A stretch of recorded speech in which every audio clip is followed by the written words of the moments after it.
Spider-Man, the one who can do whatever a spider can. The Spider-Man franchise has had some really great adaptations over the decades. There have been games, a couple TV series, and even albums dedicated to the web-slinger. And in the history of filmmaking, there's been a couple of adaptations, with the most notable being the Spider-Man trilogy that ran in the early 2000s. But the current Tom Holland Spider-Man, created by the MCU, seems to receive a lot of dislike from fans. Well, I'm here to tell you why. Here's how the MCU ruined Spider-Man. Be sure to hit that subscribe button and like this video if you haven't yet. The earlier Spider-Man movies. Now, I know there's a lot of you out there who love the Tom Holland Spider-Man, and honestly speaking, so do I. But I've had some serious reservations about the way the MCU Spider-Man is designed.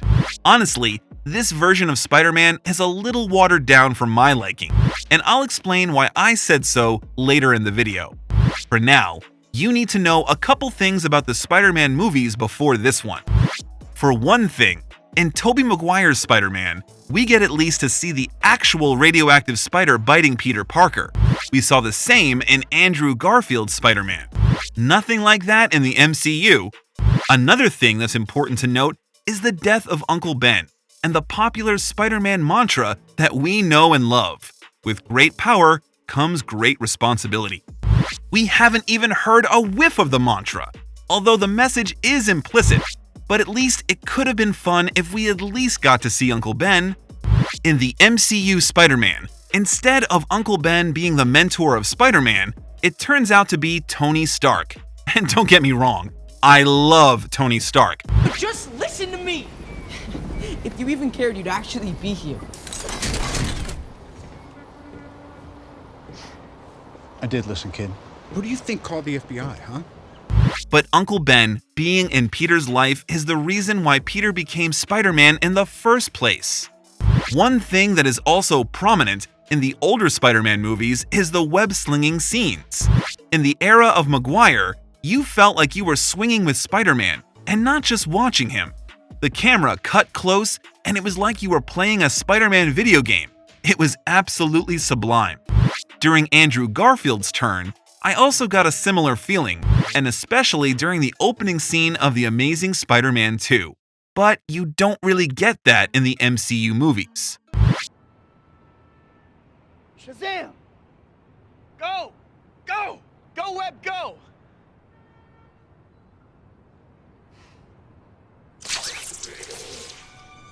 I honestly haven't felt some hardcore web-slinging action. The only place it was kind of prominent was in the boat scene in Spider-Man Homecoming, when Spidey used his webs to try and hold the boat together.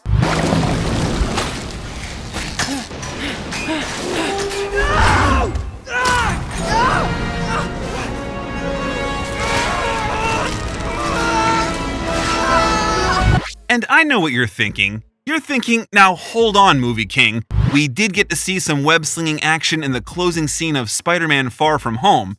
And I agree, but it really doesn't compare to the earlier Spider-Man movies. I mean, there was even a part when Spider-Man just ran on top of a building for like 5 seconds. I mean, I've never seen Spider-Man just run on top of a building whilst on a swing session. It seriously brought down my excitement, until Spider-Man started gliding, and I honestly like the fact that Spider-Man is able to glide with his new suit. But you have to admit it, that's not really Spider-Man. Another thing I'm not exactly clear on is the whole concept of his webs and web shooters. It seems to me that Spidey doesn't actually produce his webs from his body like in the earlier Spider-Man movies, and his web shooters are how he is able to web sling. I also noticed something in Spider-Man Far From Home. There's actually a point in the last battle that Spider-Man ran out of webs. How is that possible? So, he can actually run out of webs? I don't know about you, but to me that just isn't Spider-Man. Spider-Man fight. In the earlier movies, you get a Spider-Man who is a lot more violent, and the fight scenes were a lot more in the first Spider-Man movie. You see him competing in a wrestling competition and actually throwing punches, having real battles with his villains. and the punches looked and sounded real. It wasn't some half-assed punch. You saw and heard, it felt like someone was being punched.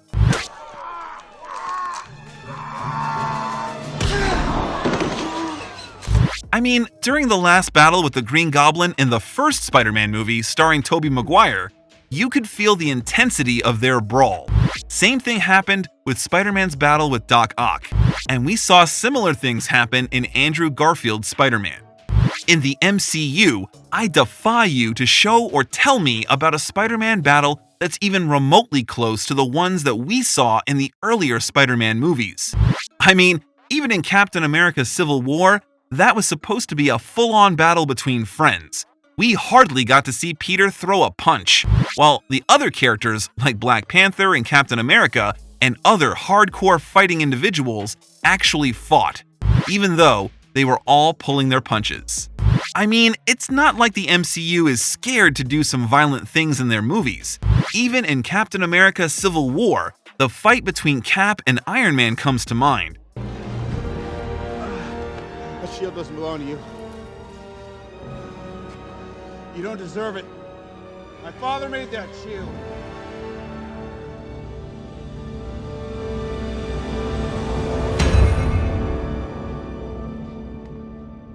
Not to mention the battle between Hulk and Thor and Hulk versus Thanos. We've seen some hardcore violence, so why aren't they giving us that great cinematic violence in the MCU Spider-Man movies? You don't believe me? In Infinity Wars, when did you see Spider-Man throw a punch? In the whole movie, you would say he was battling Thanos on Titan via Doctor Strange's sling ring portals, doing the whole backflip with a kick thing, and that lasted for like 5 seconds. The MCU Spider-Man is too easily overpowered and immobilized. One of my favorite scenes from Spider-Man Far From Home is the scene where Spider-Man used his Spidey sense, or Peter Tingle, to fight off Mysterio's drones. Because that's actually the first time in the entire appearance of Spider-Man in the MCU that we actually got to see him really fight. But what's disappointing is that it wasn't against a villain who was formidable. It was against drones that just flew and shot bullets. Still an epic scene, but a letdown nonetheless. I honestly want to see Spider-Man have an actual fight like in the good old days, when he fought Doc Ock, Venom, and Sandman, when he had an intense brawl with the Lizard and enveloped him with his webs, a Spider-Man who is not easily immobilized.